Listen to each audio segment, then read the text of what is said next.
Astaghfirullah. Bismillahirrahmanirrahim. Assalamualaikum warahmatullahi wabarakatuh. Alhamdulillah wassalatu wassalamu ala Rasulillah wa ala alihi wa sahbihi wa mawalah wa la hawla wa la quwata illa billahi wa ba'du. Alhamdulillah, segala puja dan puji hanya milik Allah subhanahu wa ta'ala. Salawat dan juga salam kita hadiahkan kepada Rasul kita Nabi besar Muhammad sallallahu alaihi wa ala alihi wasallam.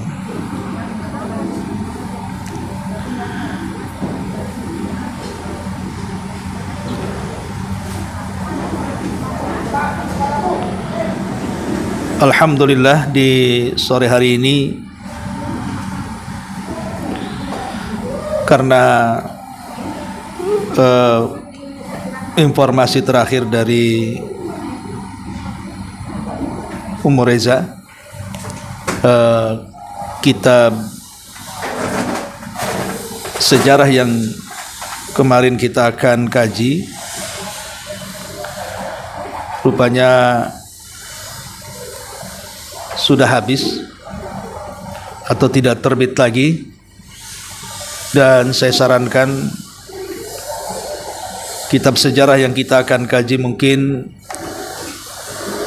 mengacu kepada kitab Rahiq Al-Makhtum karya Al-Mubarakfuri, dan itu sangat bagus sekali karena kitab itu juga salah satu kitab peraih Nobel dari ulama sejarah Saudi Arabia, dan tidak terlalu panjang dan juga tidak terlalu singkat sehingga layak untuk kita kaji. Tapi karena kitabnya juga belum terpesan, maka di sore hari ini kita akan memulai pembahasan sejarah kita dari kisah kelahiran Nabi sallallahu alaihi wa ala alihi wasallam. Ma'asyiral muslimin wal muslimat rahimakumullah.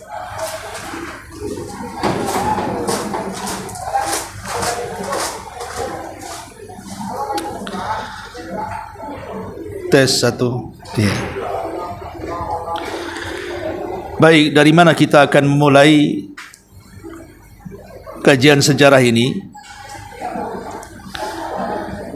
Kita akan memulai dari kisah di dalam Al-Quran yang sangat erat sekali. Pertama, kisah yang disebutkan dalam surah Al-Buruj, dan yang kedua kisah yang disebutkan dalam Ashabul Fil. Dua kisah ini sangat erat kaitan dengan peristiwa kelahiran Nabi sallallahu alaihi wasallam. Adapun di dalam surah Al-Buruj, kisah itu disebut kisah Ashabul Uhdud. Adapun di dalam suratul Fil, kisah itu disebut kisah Ashabul Fil. Dan sekali lagi dua-duanya ada erat kaitan dengan kisah kelahiran Rasul kita Muhammad sallallahu alaihi wa ala alihi wasallam. Baik, bagaimana kisah tentang Ashabul Uhdud dan juga kisah Ashabul Fil ini? Disebutkan di permulaan surah Al-Buruj, di mana Allah Subhanahu wa taala menjelaskan kepada kita tentang kisah ashab al-Uhdud. Dan kisah Ashabul Uhdud ini artinya kisah yang menceritakan tentang pembakaran orang-orang yang beriman yang tidak bersalah hanya karena mereka beriman kepada Allah Subhanahu wa taala. Memang kisah Ashabul Uhdud ini dari zaman ke zaman itu selalu ada. Dimulai dari kisah di zaman Ibrahim alaihi salatu wassalam. Bagaimana Nabi Ibrahim alaihi salatu wassalam juga mengalami pembakaran hanya karena membela tauhid. Kemudian juga kisah yang lain adalah kisah tentang seorang tukang sisir yang menyisir rambut putri daripada putri-putri Firaun. Kisahnya disebut dengan kisah Masyitah, yang Nabi SAW dalam peristiwa Mi'raj, saat dia masuk ke dalam sorga, dia mencium bau harum yang luar biasa. Kemudian dikatakan kepada Nabi SAW, itulah Masyitah, tukang sisir putri Fir'aun laknatullah alaih. Dia pun tidak lepas dari pembakaran, dimasukkan di dalam bejana yang sangat besar yang penuh dengan minyak zait, kemudian dibakar.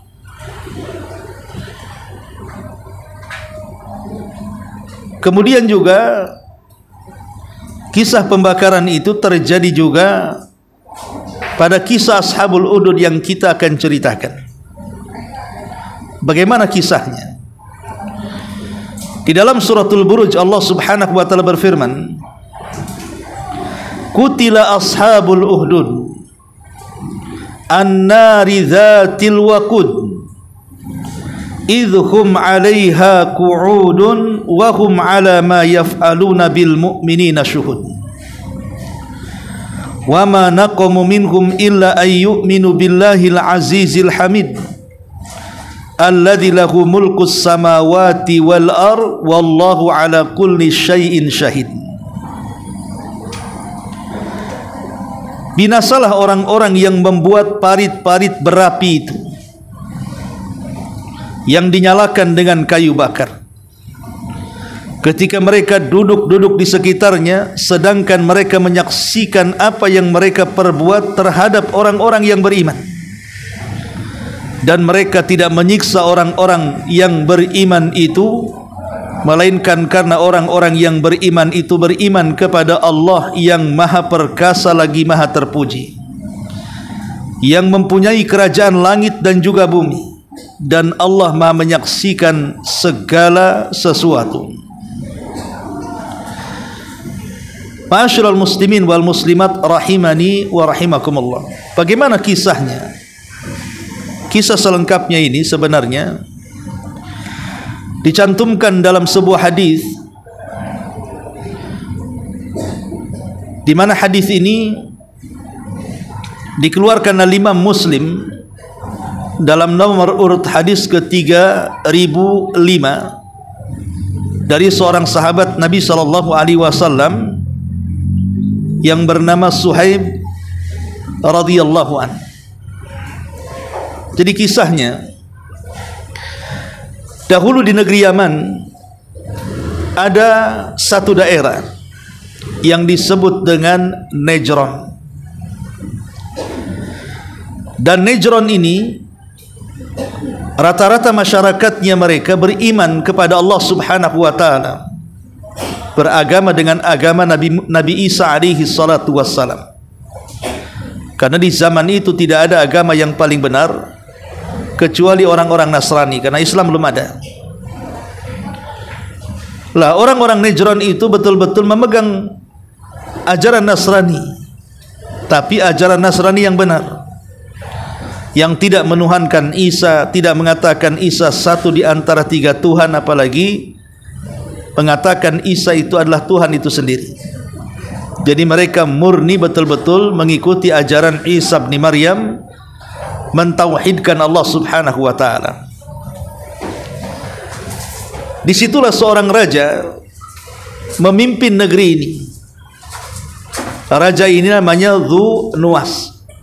Biasa raja Yaman, mereka kalau digelar itu menggunakan kalimat Dhu. Seperti contohnya Dzulqarnain, dimulai dengan kalimat Dhu. Makanya ada yang mengatakan Raja Dzulqarnain itu berasal dari Yaman karena dimulai dengan kata Dhu. Maka di sini juga ada seorang raja namanya Dhu Nuwas. Dia murtad dari agamanya, kemudian menganut Yahudi karena ingin memperluas politiknya. Karena ada padri-padri Yahudi itu menyokong dia dari belakang dan menjanjikan kekuasaan besar, bukan hanya Yaman tapi jazirah Arab secara keseluruhan akan dikuasai kalau dia beralih agama. Maka Dhu Nuwas juga akhirnya berpindah dari Nasrani menjadi Yahudi. Bayangkan rajanya Yahudi, masyarakatnya Nasrani. Apa yang terjadi? Ya. Lah Dhu Nuwas ini sama dengan raja-raja tiran yang lainnya, seperti Namrud yang mengaku dirinya Tuhan dan mengatakan ana uhyi wa umit, saya bisa menghidupkan dan bisa mematikan. Atau seperti Fir'aun setelahnya yang mengatakan ana rabbukumul a'la, saya Rabb kalian yang paling tinggi. Ma alimtu min ilahin ghairi, aku tidak tahu ada Tuhan selainku, kata Fir'aun. Maka Dhu Nuwas juga sama, dia mengaku Tuhan. Jadi dia raja yang mengaku Tuhan. Lah untuk membuktikan ketuhanannya, dia selalu berperilaku aneh, menciptakan sesuatu yang merupakan khawariqul adah, sesuatu yang tidak biasa, dalam bentuk sihir-sihir yang memukau, supaya masyarakatnya tahu bahwa dia seorang Tuhan. Ya, karena di belakang Dhu Nuwas ada seorang penyihir sakti. Lah tukang sihir inilah yang kemudian selalu membuat sihir supaya terkesan bahwa Dhu Nuwas ini seorang Tuhan. Makanya dia selalu membuat sihir supaya masyarakat Najran percaya bahwa Dhu Nuwas ini Tuhan. Sampai pada waktunya tukang sihir Dhu Nuwas ini kan sudah tua, khawatir kalau seandainya usianya tidak lama. Maka dia mengatakan kepada sang raja, inni qad kabirtu fab'ath ilayya gulaman u'allimuhu sihra. Saya sudah tua, tolong cari anak muda, saya akan wariskan seluruh ilmu sihir saya kepadanya, biar dia kelak yang menggantikan diriku menjaga sang raja. Akhirnya kemudian sang raja membuat sayembara kecerdasan anak-anak muda. Terpilihlah satu anak muda yang paling cerdas di antara mereka, kemudian dihantar ke tukang sihir itu. Setelah dihantar ke tukang sihir, maka sang penyihir pun mengajarkan berbagai macam ilmu sihir kepadanya. Masalahnya, anak muda ini rumahnya cukup jauh dari kediaman tukang sihir, sehingga kalau dia pulang pergi itu bisa menghabiskan beberapa waktu. Lah di pertengahan antara kediaman sang anak muda dengan kediaman sang penyihir ini ada tempat ibadah Nasrani, ya semacam gereja di zaman sekarang. Dan di situ ada seorang rahib yang aktif mengajar kenasranian.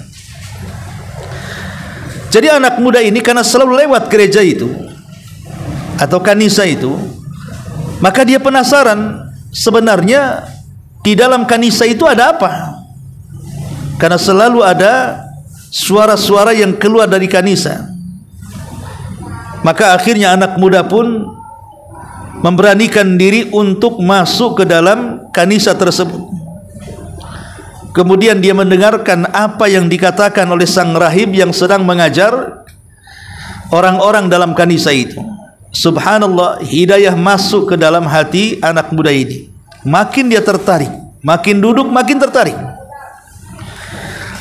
sehingga kemudian anak muda ini setiap hari selalu kemudian sebelum sampai di tukang sihir tadi, dia singgah di tempat kanisa untuk belajar kepada sang rahib. Kemudian setelah belajar kepada sang rahib, baru dia keluar. Kemudian dia melanjutkan perjalanannya ke penyihir dan belajar sihir. Begitu setiap hari dia lakukan, tidak ada henti-hentinya. Tapi masalahnya, kalau dia telat sampai ke tukang sihir, pasti akan dimarahi dan dipukul. Dan kalau dia telat pulang juga sama, akan dimarahi orang tuanya. Akhirnya kemudian dia minta kepada sang rahib solusi. Kira-kira apa yang harus kami lakukan? Maka sang rahib memberikan trik dan mengatakan, bilang saja kalau engkau telat datang ke penyihir, bilang saja keluargamu menahanmu. Kalau seandainya keluargamu juga marah karena kau telat pulang, katakan penyihir menahanmu, sehingga engkau tidak ada yang akan memarahinya. Akhirnya seperti itulah kemudian anak muda ini berkilah supaya tidak terkena hukuman keluarganya dan tidak terkena hukuman penyihir, dan dia masih tetap bisa belajar kepada sang rahib. Akhirnya lambat laun pengetahuan tentang sang rahib pun mulai dia kuasai, termasuk juga pengetahuan sang penyihir dia mulai kuasai. Tapi tentu ajaran yang berbeda. Satu ilmu putih bahasanya, satu ilmu hitam. Satu ilmu tauhid, satu ilmu kesyirikan. Tentu bertentangan, karena ini antara minyak dan air, barat dan timur, langit dan bumi, tidak pernah ketemu. Tapi entah kenapa kemudian hatinya lebih tentram kepada ajaran sang rahib dibandingkan kepada ajaran sang penyihir. Sampai pada waktunya dia ingin membuktikan ilmu keduanya. Dia mendengar bahwa ada satu perkampungan selalu diganggu oleh hewan buas, yang tak jarang hewan buas ini membunuh warga sekitarnya. Jadi dia ingin membunuh hewan itu. Dicarinya hewan itu sampai akhirnya ketemu. Kemudian setelah ketemu, maka dia mengambil satu batu kerikil. Kemudian batu kerikil ini tiba-tiba dia mengatakan, ya Rabb, Allahumma in kana amrul rahib ahab ilaika min amri sahir faqtul hadhihi dzaba hatta yamdiyan nas. Maka dia mulai berdoa kepada Allah Subhanahu wa taala dengan fitrahnya dan mengatakan, ya Allah, apabila ajaran sang rahib itu lebih dicintai di sisimu daripada ajaran tukang sihir itu, maka bunuhlah binatang itu sehingga manusia bisa lalu lalang dan selamat dari terkamannya. Subhanallah, hanya berdoa seperti itu, dia ambil satu batu kecil, kemudian dilesatkan kepada binatang buas itu tanpa harus menggunakan mantra-mantra yang diajarkan sang penyihir. Hanya berdoa seperti itu, tiba-tiba binatang itu mati. Lah kematian binatang inilah makin meyakini bahwa ajaran sang rahib jauh lebih baik dibandingkan ajaran sang penyihir. Maka sejak itulah dia tidak mau datang lagi ke penyihir. Kemudian dia fokus belajar kepada sang rahib. Sampai pada waktunya sang rahib mengatakan, ya bunayya, antal yawma afdalu minni, qad balagha min amrika ma arah, wa innaka satubtala fa ini betulita fala tadullu alayya. Kemudian sang rahib menasihati anak muda ini dan mengatakan, wahai anakku, saat ini engkau jauh lebih baik ilmunya dibandingkan diriku. Keadaanmu sudah sampai pada tingkat sesuatu yang tidak bisa kubayangkan. Engkau jauh lebih mumpuni dibandingkan diriku. Tapi kata sang rahib ini mengatakan, engkau di masa depan akan mendapatkan banyak ujian, akan mendapatkan banyak cobaan. Kalau seandainya prediksiku benar, maka tolong jangan pernah menyebut-nyebut namaku. Akhirnya kemudian sang rahib pun menyuruh anak muda ini pergi dan jangan pernah kembali kepada kanisannya. Disuruh untuk mendakwahkan ajarannya. Sejak itulah anak muda berdakwah kepada manusia, menyebarkan agama Nasrani dengan cara membuat pengobatan di sana sini, sehingga dia sanggup mengobati orang buta, sanggup mengobati orang berpenyakit kulit, bahkan menyembuhkan orang yang cacat permanen, bahkan macam-macam penyakit bisa disembuhkannya. Itulah modal anak muda ini berdakwah. Jadi dia berdakwah lewat kesehatan. Jadi setiap ada orang yang datang kepadanya minta disembuhkan penyakitnya, maka dia katakan, engkau harus beriman dulu kepada Allah Tuhanku, baru aku akan meminta kepada Allah Tuhanku untuk menyembuhkan dirimu. Akhirnya banyak orang yang beriman diam-diam. Karena bagaimanapun kalau iman sampai terang-terangan, maka mereka akan dibunuh oleh raja yang tiran yang mengaku Tuhan Dzunwas itu. Makanya tanpa sadar ramai orang yang beriman tapi menyembunyikan keimanannya. Masalahnya sampai pada waktunya ada orang kepercayaan sang raja, ya sebut saja penasihat sang raja, dia mengalami kebutaan matanya, sehingga kemudian dia berusaha untuk mencari tabib dari berbagai macam daerah, tidak kunjung mampu menyembuhkannya. Sampai satu hari dia mendengar ada anak muda lihai dalam perobatan, sanggup mengobati banyak penyakit, bahkan penyakit buta sekalipun, bahkan penyakit permanen dia bisa menyembuhkannya. Penasaranlah sang penasihat raja ini. Akhirnya kemudian meminta dicarikan anak muda itu untuk mengobati kedua matanya.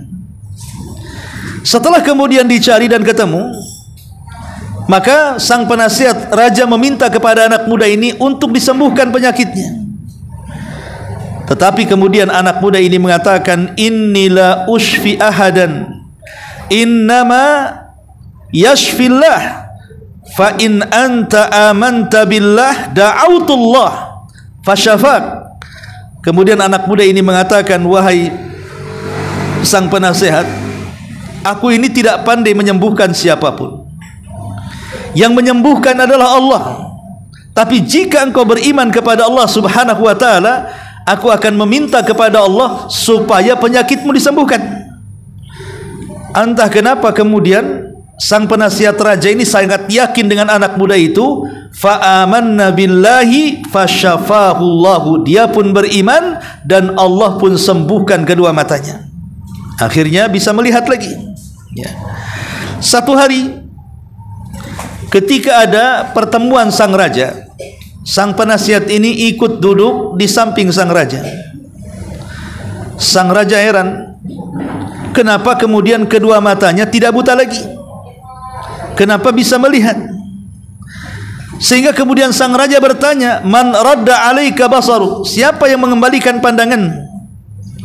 Entah kenapa secara refleks penasihat raja langsung mengatakan, Rabbi, Rabbi katanya, Rabbku wa Rabbukallah, dan Rabbmu Allah, dialah yang menyembuhkan penyakitku. Tentu sang raja marah, kok bisa menyebut Tuhan selain daripada dirinya, padahal dia mengaku Tuhan. Sehingga mengatakan, walaka Rabbi ghairi, apakah ada Rabb selainku katanya.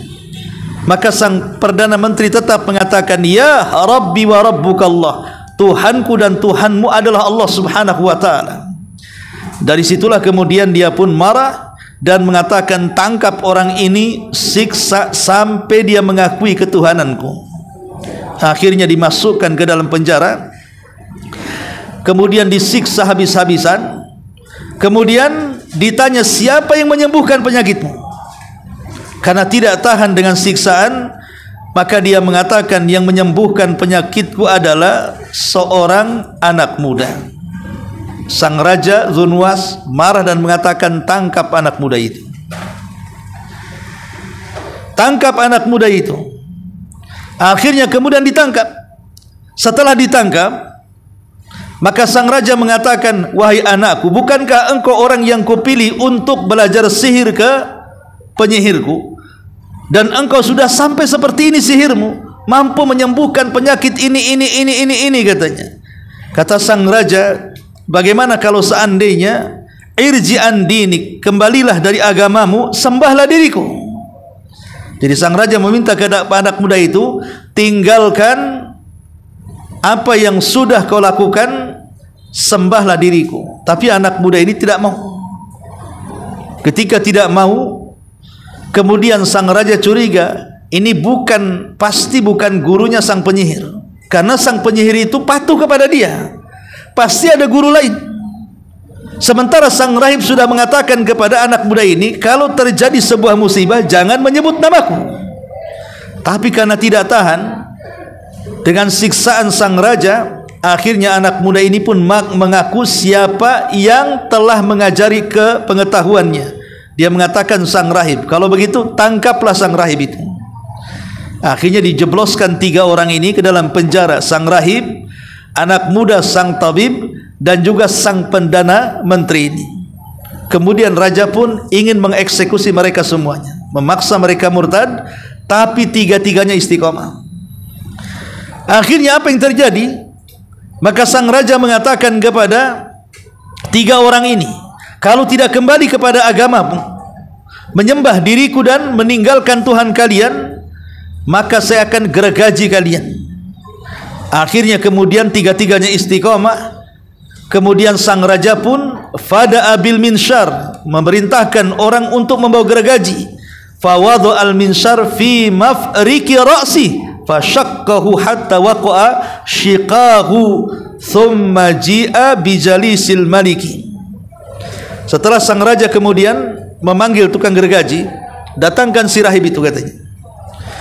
Kemudian setelah datangkan si rahib, kata sang raja, belah 2 dengan gergaji badannya. Maka dibelahlah sebelah sini, belah 2, ya, meninggal dunia. Setelah meninggal dunia, datangkan si penasihat itu, lakukan hal yang sama. Sebelum digergaji, kata sang raja, murtadlah engkau dari agamamu, sembahlah aku. Tapi sang penasihat karena sudah beriman dengan betul-betul yakin, dia pun tidak mau murtad. Akhirnya digergaji menjadi 2, sama seperti yang dilakukan kepada sang rahib, dan dua-duanya meninggal dunia. Boleh jadi inilah yang diisyaratkan Nabi SAW dalam hadis yang cukup panjang dari Khabbab ibn Arad radhiyallahu an. Saat Khabbab ibn Arad tidak tahan, setiap hari disundut dengan besi panas oleh majikannya. Kemudian dia datang menemui Rasul yang ketika itu Rasul sedang bersandar di kiswah Ka'bah. Kemudian Khabbab mengatakan, ya Rasulullah, ala tad'ulana ala tastaghfir lana. Rasul, tidakkah kau berdoa kepada Allah, minta pertolongan agar cepat pertolongan itu datang kepada kami? Aku sudah tidak tahan dengan besi-besi panas itu. Maka Rasul mengatakan, ya Khabbab, kemenangan itu akan datang, tapi engkau tergesa-gesa.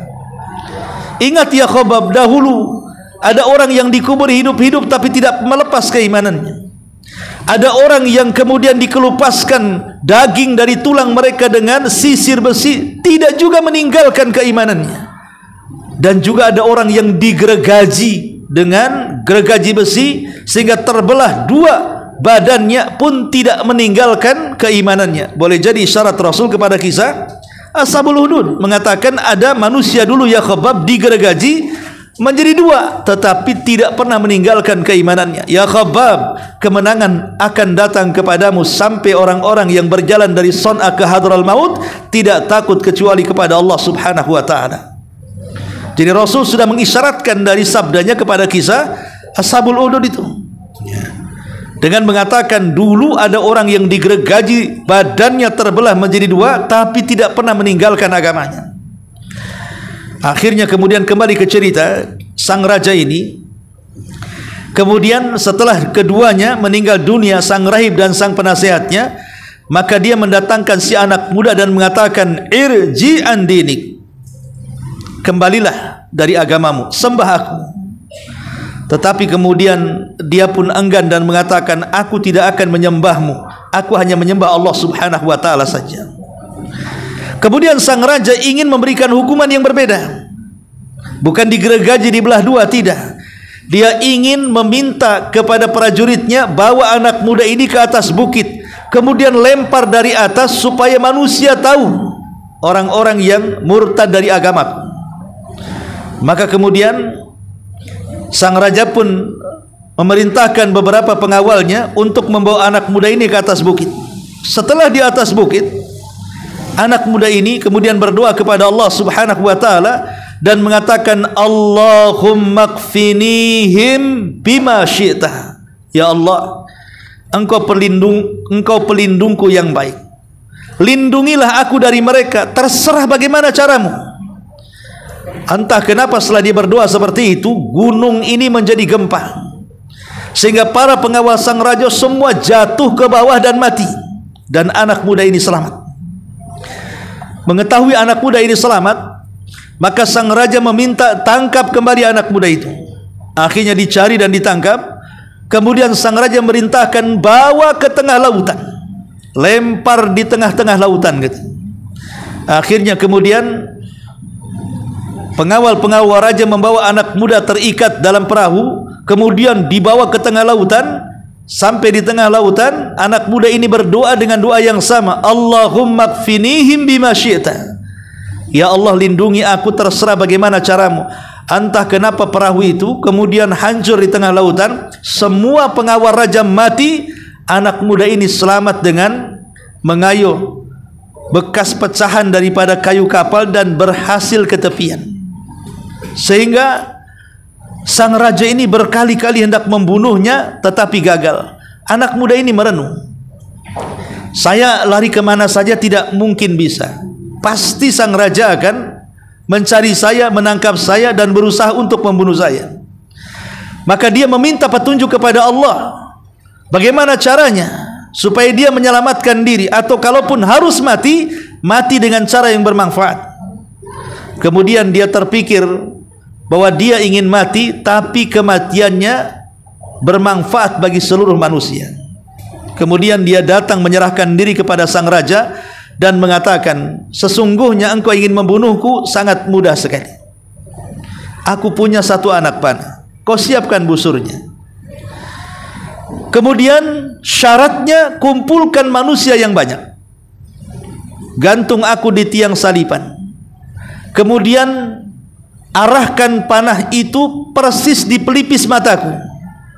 Tetapi itu belum cukup membunuhku sampai engkau membaca mantra Bismillahi Rabbil Gulam. Bismillahi Rabbil Gulam, itulah mantranya. Maka karena raja ini kan sudah kalut, berkali-kali membunuh anak muda itu tidak bisa. Sementara anak muda ini yang selalu mengganggu keinginannya mengaku sebagai Tuhan, berdakwah di mana-mana, sehingga dia ingin kematiannya. Ketika anak muda menyerahkan diri dan mengatakan seperti itu, senang sang raja. Tanpa berfikir dia mengatakan kepada rakyat Najran, berkumpullah di tanah lapang.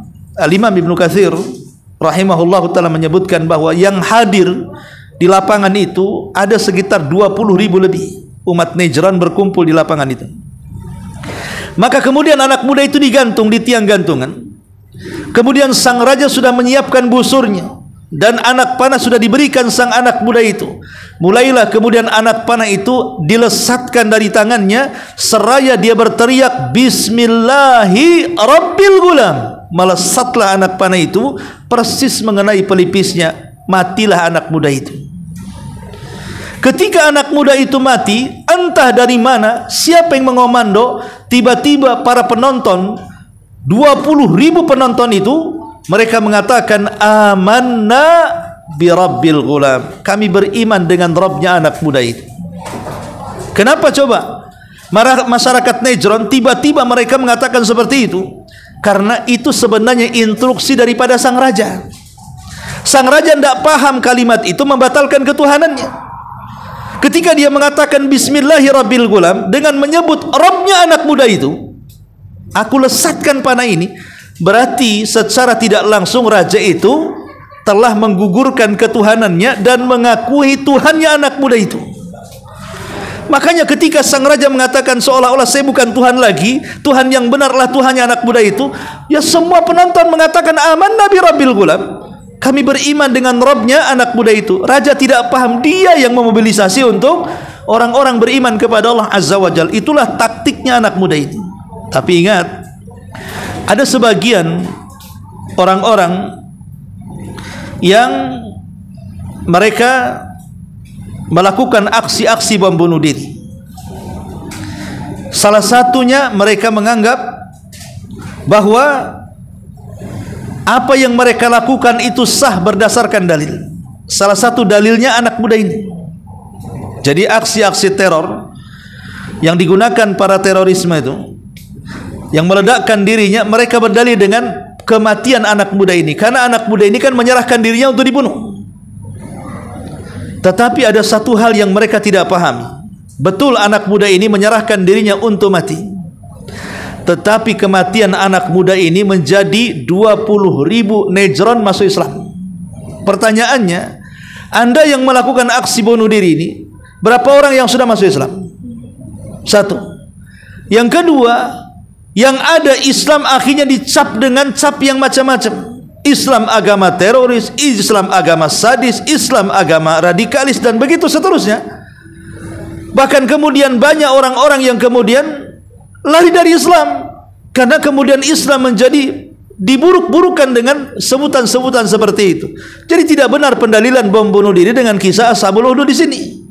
Karena kisah Ashabul Ukhdud di sini kematiannya menjadikan rakyat Najran beriman. Ya. Apakah kemudian kematian para teroris itu menjadikan 20.000 orang-orang di luar daripada Islam berbondong-bondong masuk Islam setelah peristiwa itu? Yang ada dikecam semua negara. Bahkan negara Islam bisa hancur oleh negara-negara kafir hanya dengan alasan mencari teroris di negara itu, kemudian dihancurkan negaranya. Jadi ini tidak masuk di akal. Ma'asyiral muslimin yang dimuliakan Allah Azza wa Jalla. Kemudian kisah selanjutnya, ketika kemudian rakyat Najran ini semua beriman, raja makin marah. Kok bisa yang mati 3 tumbuh 20.000? Ya. Yang mati ini 3 yang beriman. Tiba-tiba sekarang raja dihadapkan dengan 20.000 yang beriman. Tapi memang Dzunwas ini raja tiran yang tidak punya belas kasih kepada rakyatnya, apalagi sudah beda agama. Itulah Yahudi itu, kadang-kadang mereka sudah tidak punya lagi sama sekali di luar agamanya, mereka seolah-olah menumpahkan darah itu ringan bagi mereka. Makanya kemudian raja mengatakan kepada seluruh prajuritnya, tutup gerbang, jangan ada satupun yang lari dari gerbang ini.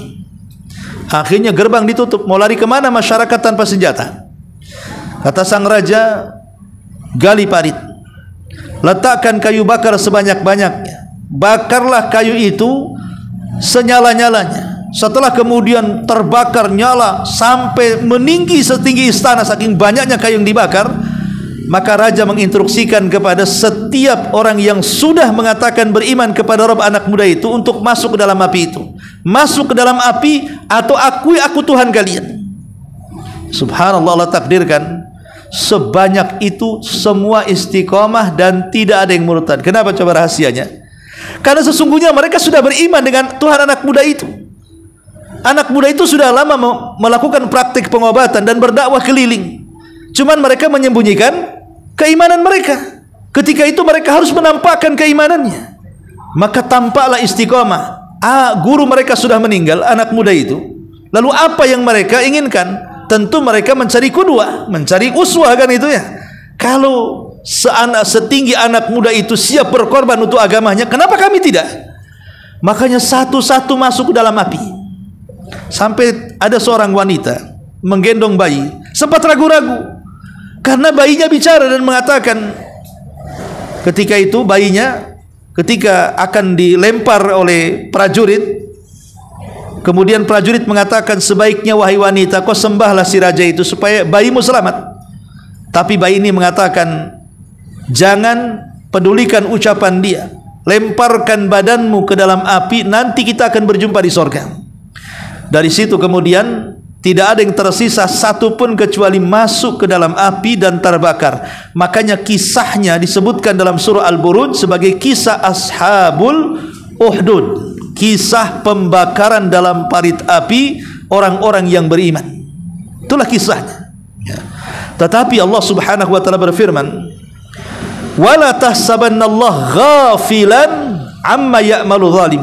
Ingat, jangan kau kira Allah itu lalai dari setiap perbuatan orang-orang yang melakukan kezaliman, apalagi kezalimannya itu sudah menghilangkan 20.000 nyawa orang-orang yang beriman.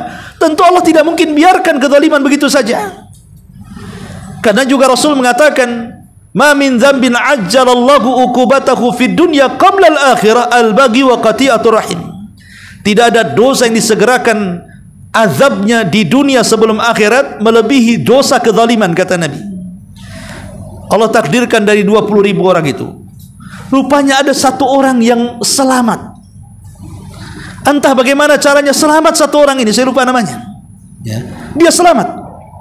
Kemudian ketika dia selamat, dia lari dari Najran kemudian menuju Syam. Syam ketika itu adalah kerajaan Nasrani terbesar di dunia. Disitulah berdiri kerajaan Romawi. Ya, dan ketika itu memang kerajaan terbesar dikuasai Nasrani di dunia di zaman itu, dan pusatnya di Syam. Ya. Jadi penduduk Najran yang selamat ini mengadu kepada raja yang ada di Syam bahwa saudara-saudara mereka yang seagama sudah dibantai di Najran. Ya, kayak kita lah, kalau kita melihat pembantaian saudara kita di Palestina kan kita marah juga kan begitu ya. Maka sesama Nasrani di zaman itu juga marah. Maka sang raja kemudian marah dengan kemarahan yang luar biasa, hampir mengirim pasukan untuk membantai Najran. Tapi dia berpikir Najran terlalu jauh daripada Syam. Yang dekat dengan Najran adalah Najasyi, Raja Habasyah. Ya. Maka Syam, rajanya mengirim surat kepada koleganya, kepada sekutunya yang ada di Ahbash, Ethiopia, agar merekalah yang menyelesaikan urusan pembakaran orang-orang Nasrani di Najran. Maka dengan senang hati Najasyi, ya Najasyi di zaman itu bukan Najasyi di zaman Nabi. Kalau Najasyi di zaman Nabi beriman kepada Allah, ya namanya Ashamah ibn Afjur. Maksudnya Najasyi sebelumnya, karena Najasyi itu istilah lakob bagi raja Ethiopia. Sama dengan Romawi punya istilah raja namanya Kaisar. Kemudian Persia ada namanya Kisra gitu ya. Kemudian Yaman ada namanya Tuba, dan begitu seterusnya. Kalau di Jawa Tengah ada namanya Mangkubuwono gitu ya. Istilah-istilah raja ya. Jadi akhirnya kemudian Najasyi pun mengerahkan pasukan besar untuk menghancurkan Najran sehancur-hancurnya. Disinilah kemudian Najasyi mengirim 2 artileri pasukan yang besar dipimpin oleh 2 jenderal. Pertama Ar-Riyad dan yang kedua Abraha. Disinilah muncul nama Abraha yang kelak akan menghancurkan Ka'bah, tapi dihancurkan burung ababil. Jadi Najasyi mengirim 2 jenderal terbesar dan terbaiknya. Pertama Ar-Riyad, jenderal pertama, dan wakilnya namanya Abraha. Dikirim pasukan besar, kemudian menghancurkan Najran sehancur-hancurnya. Jadi kerajaan Najran yang dipimpin Zunwas tumbang di tangan Ar-Riyad dan juga Abraha. Bahkan kemudian Zunwas yang mengaku Tuhan akhirnya ditenggelamkan di lautan dan mati dengan keluarganya di lautan. Dari sini resmi Najran yang merupakan ketika itu adalah ya ibu kota Yaman di zaman itu jatuh ke tangan orang-orang Ahbash. Lah sejak itulah Yaman dikuasai orang-orang Ethiopia. Lah ketika itu Ar-Riyad yang berkuasa karena memang dia jenderal utama. Lah Abraha ini diam-diam kemudian dia tidak suka. Kenapa dia yang memimpin? Harusnya aku. Dan tidak mungkin dalam satu gunung 2 singa. Dia harus membunuh si Ar-Riyad ini. Entah bagaimana cara dengan kepandaian politiknya si Abraha ini, ketika duel adu tanding dengan Ar-Riyad, dengan kelicikannya dia bisa membunuh Ar-Riyad. Maka ketika Riyad ini mati, Abraha menjadi penguasa Najran di zaman itu. Lah Raja Najasyi mendengar kok bisa jenderal besarnya dibunuh oleh Abraha, ngamuk dia. Hampir-hampir kemudian mengerahkan pasukan untuk menghancurkan Abraha. Tapi Abraha cerdas. Kalau sampai kemudian Najasyi turun tangan membawa pasukan, dia tidak akan selamat. Mau tidak mau dia harus tetap mengikut kepada Najasyi. Maka dia kumpulkan harta rampasan perang, kemudian tanah dari negeri Najran, kemudian rambut yang diiris dimasukkan ke dalam peti, kemudian dikirim ke Ahbash untuk menunjukkan kesetiaan Abraha, bahwa dia membunuh Riyadh bukan karena ingin menyerbu kembali Najasyi, tidak, tapi karena ada urusan pribadi. Intinya Abraha dengan berbagai macam dia merayu si Najasyi ini bahwa dia tetap berada di kekuasaan Ethiopia. Jadi Yaman punya cabang di Ethiopia punya cabang di Yaman, di mana Najran itu tunduk kepada kerajaan Ethiopia dan harus membayar upeti setiap tahunnya kepada Raja Najasyi. Setelah kemudian disepakati, maka resmilah Abraha ditunjuk oleh Raja Ethiopia menjadi cabang yang ada di negeri Yaman. Sejak itulah Yaman dikuasai orang-orang Ahbash, orang-orang yang berasal dari Ethiopia. Lah setelah kemudian Abraha ini lama hidup di Yaman dan berkuasa di Najran, satu hari Abraha ini melihat ada hal-hal yang aneh. Kok orang-orang Arab ini beda dengan kami orang-orang yang ada di Ahbash sana, di mana orang-orang Arab ini kok setahun sekali mereka datang ke Mekah mengagungkan Ka'bah. Ada apa? Akhirnya Abraha mengutus orang untuk meneliti Ka'bah. Disangkanya Abraha mungkin Ka'bah itu karena mungkin keindahannya, bangunannya yang luar biasa, yang tidak ada tandingannya dan begitu seterusnya. Itu yang dikira Abraha. Setelah mendapatkan laporan itu hanya seonggok batu, hanya dikasih kain. Kata Abraha, apa hebatnya? Kenapa itu diagungkan? Ya. Kata Abraha, aku bisa membuat bangunan yang jauh lebih hebat dibandingkan Ka'bah, dan aku akan kembalikan seluruh pandangan-pandangan kiblat mereka ke Ka'bah, ke bangunan yang akan aku bangun, katanya. Disitulah dia berencana membuat kanisa, membuat gereja, membuat kanisa termegah di zaman itu. Sampai-sampai pembuatannya seperti zaman Romusa lah, di zaman Belanda kita ini, di mana kalau orang datang setelah fajar maka akan dipotong tangannya. Jadi mereka para pekerja Romusa itu harus datang sebelum fajar. Kalau datang setelah fajar telat sedikit saja dipotong tangannya. Sehingga kerja paksa itulah yang menjadikan kemudian orang-orang Yaman itu sangat membenci dengan orang-orang Ahbash ini. Ya sama dengan kita dengan Belanda lah kan begitu ya. Karena kita ini di kerja paksa zaman itu, kurang lebih seperti itulah. Ya. Tetapi kemudian akhirnya gereja ini dengan kerja paksa demikian rupa berhasil didirikan gereja yang paling megah, jadi kanisa yang paling tinggi, sampai-sampai tingginya kanisa itu orang-orang menyebutnya sebagai Kulais namanya. Kulais itu diambil dari kalimat kolam suah. Kolam suah itu peci. Ya, saking tingginya pecinya terbang. Jadi kalau nenggak begini pecinya jatuh. Ah gini. Namanya Kulais namanya. Saking tingginya itu bahasa mereka begitu. Ya, Kulais saking tingginya kalau nenggak pecinya jatuh maka disebut Kulais. Ya. Itulah kanisa gerejanya Abraha di zaman itu. Ya. Lah setelah kemudian jadi diresmikan, maka Abraha mengirim surat kepada seluruh kabilah di Jazirah Arab untuk datang meresmikan gerejanya. Karena ingin memaksa mempindah kiblatkan dari Ka'bah ke gerejanya. Tapi Abraha tidak paham bahwa keyakinan mengagungkan Ka'bah adalah agama Ibrahim. Itu keyakinan yang menancap dan mengurat dan mengakar di tanah Arab. Tidak bisa serta-merta orang memalingkan keyakinan. Ya sama seperti orang Islam disuruh jadi Nasrani atau sebaliknya, kan susah itu keyakinan itu. Sehingga membuat marah orang Arab. Disitulah ada kabilah yang dekat dengan Ka'bah mengutus anak muda untuk melecehkan kanisahnya. Maka berangkatlah anak muda itu dari Mekah sampai ke Son'a, ya, ke Babul Yaman. Kemudian masuk ke dalam gereja tengah malam, dia pun buang hajat di tengah-tengah gereja. Ya tentu yang melakukan ini bukan Muslim. Ini kan orang musyrik Arab, kan belum ada Islam. Orang Islam tidak boleh melecehkan tempat agama, tempat ibadah agama orang, nggak boleh. Ya, ini kan kerjanya orang musyrik. Mereka anak muda ini masuk ke gereja, buang hajat, nulis surat di samping kotorannya, kemudian pulang. Ya. Ketika Abraham mendengar, ia merasa dilecehkan, belum diresmikan sudah dilecehkan, dan membaca surat, marah. Disitulah kemudian dia ingin membalas dendam. dia sudah melecehkan gerejaku, maka Ka'bah kalian harus kuhancurkan.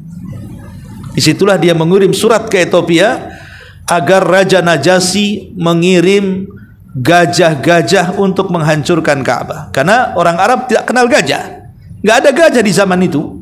Akhirnya oleh Abraha dikirim, oleh Najasyi dikirim sekitar, ada yang mengatakan 4, ada yang mengatakan 8, ada yang mengatakan 12 gajah.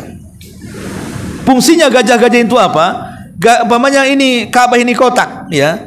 Jadi mau dikasih rantai di sini, kasih rantai di sini, ujungnya kasih rantai, nanti gajahnya akan menariknya dan akan roboh seketika. Itu tujuannya. Makanya nanti perangnya juga disebut perang gajah, karena orang Arab tidak kenal gajah. Ketika gajah datang ke negeri Yaman, orang Arab bingung, ini apa ini? Melihat saja sudah ketakutan. Lah disitulah ada satu gajah yang paling besar dari sekian gajah, namanya Mahmud. Maka itulah raja yang kemudian gajah yang ditunggangi oleh Abraha. Disitulah Abraha membawa pasukan besar dari negeri Son'a menuju negeri Mekah.